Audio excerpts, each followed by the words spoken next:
Hi అండి, నమస్తే. Welcome back to Sweety Lifestyle. ఈరోజు టేస్టీ రెసిపీ వచ్చేసి రవ్వ లడ్డు అండి. ఇది సాఫ్ట్గా టేస్టీగా ఎలా తయారు చేసుకోవాలో చూసేద్దాము.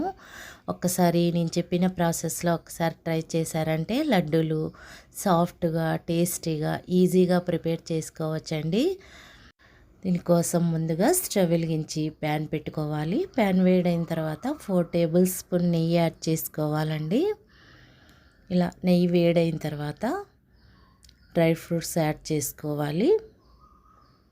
నేను ఇక్కడ జీడిపప్పు యాడ్ చేస్తున్నానండి. ఒక చిన్న సైజు కప్పుతో. డ్రై ఫ్రూట్స్ మీ ఇష్టం అండి, కొన్ని ఎక్కువైనా పర్వాలేదు, మీ టేస్ట్ని బట్టి యాడ్ చేసుకోవచ్చు.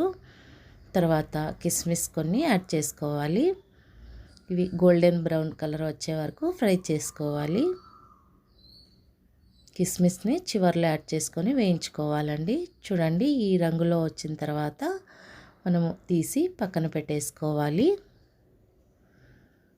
ఇలా ఒక ప్లేట్లోకి యాడ్ చేసుకున్న తర్వాత అదే నెయ్యిలోకి 1 కప్పు బొంబాయి రవ్వని యాడ్ చేసుకోవాలండి. ఇప్పుడు 1/2 కప్పు దాకా పచ్చి కొబ్బరి తురుముని యాడ్ చేసుకోవాలి. ఇప్పుడు స్టవ్ని లో ఫ్లేమ్లో ఉంచుకొని ఫ్రై చేసుకోవాలి.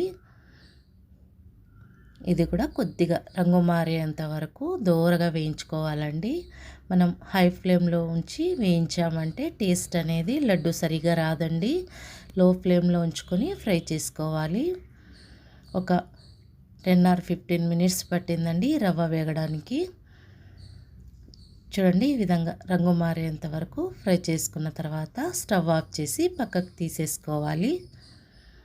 రవ్వని పక్కకి తీసి పెట్టేసుకున్న తర్వాత ఇది గోరువెచ్చగా అవ్వాలండి, మరి చల్లారనివ్వద్దు.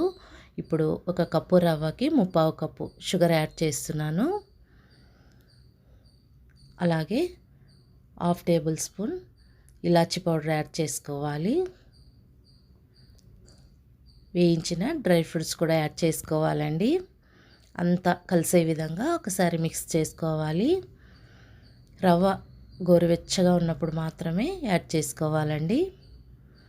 ఇలా అంతా ఒకసారి మిక్స్ చేసుకున్న తర్వాత మనము పాలు యాడ్ చేసుకోవాలండి. పాలు అనేది క్వాంటిటీ ఏం అవసరం లేదండి, మనకు లడ్డూలు చుట్టే విధంగా వీలుగా చూసుకొని మనం పాలు యాడ్ చేసుకోవాలి. నేను చిన్న సైజు కప్పుతో యాడ్ చేశాను. చూడండి, పొడి పొడిగా అవుతుంది. ఇంకొన్ని పాలు యాడ్ చేసుకోవాలండి. మనం పాలు యాడ్ చేసుకునేటప్పుడు ఎక్కువగా యాడ్ చేయకూడదు, చూసుకొని యాడ్ చేసుకోవాలి. చూడండి, ఇప్పుడు పర్ఫెక్ట్గా మనకి లడ్డూలు చుట్టడానికి వీలుగా వస్తుంది. ఇంకా లడ్డూలు మనకి నచ్చిన సైజులో చుట్టేసుకోవడమే. చూడండి, చాలా సాఫ్ట్గా టేస్టీగా చాలా ఈజీగా ప్రిపేర్ చేసుకోవచ్చు. వంట చేయడం రాని వాళ్ళు కూడా చాలా ఈజీగా ప్రిపేర్ చేసుకోవచ్చండి. నేను చెప్పిన ఈ ప్రాసెస్లో ఒకసారి ట్రై చేసి చూడండి. ఈ విధంగానే అన్ని లడ్డూలు చుట్టేసుకోవడమే. చూడండి, నేను అన్ని లడ్డూలు ప్రిపేర్ చేశాను. 1 కప్పు బొంబాయి రవ్వకి నాకు 15 దాకా లడ్డూలు వచ్చాయండి. చూడండి ఎంత సాఫ్ట్గా వచ్చాయో.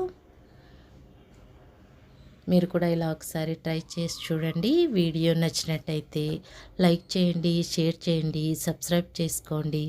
Thanks for watching.